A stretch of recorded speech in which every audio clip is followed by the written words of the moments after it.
இலங்கையின் புதிய கனவு நகரமான சிட்டி ஆஃப் ட்ரீம்ஸ் திறந்து வைக்கப்பட்டுள்ளது.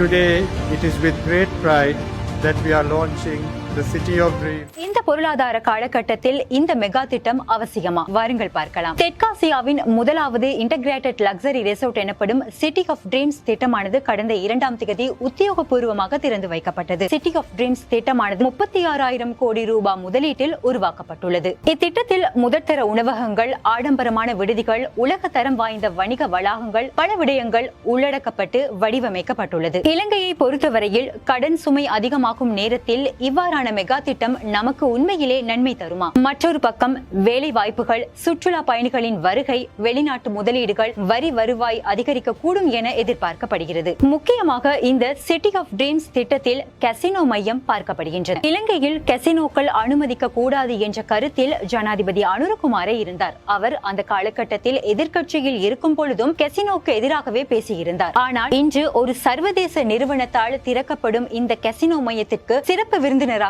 அழைக்கப்பட்டிருந்தார். 2015ஆம் ஆண்டு நல்லாட்சி காலத்தில் முன்னாள் ஜனாதிபதி மைத்திரிபால சிறிசேன கசினோ விடுதிகளை திறப்பதை தடை செய்யும் அமைச்சரவை பத்திரம் ஒன்றை ஒருமனதாக நிறைவேற்றியிருந்தார். ஆனால் தற்போது அந்த அமைச்சரவை பத்திரம் சட்டப்பூர்வமாக திரும்ப பெறப்பட்டதா அல்லது அதற்கு உரிமம் வழங்கியது யார்? இவ்வாறான கேள்விகளை நாம் மக்கள் முன் வைக்கின்றோம்.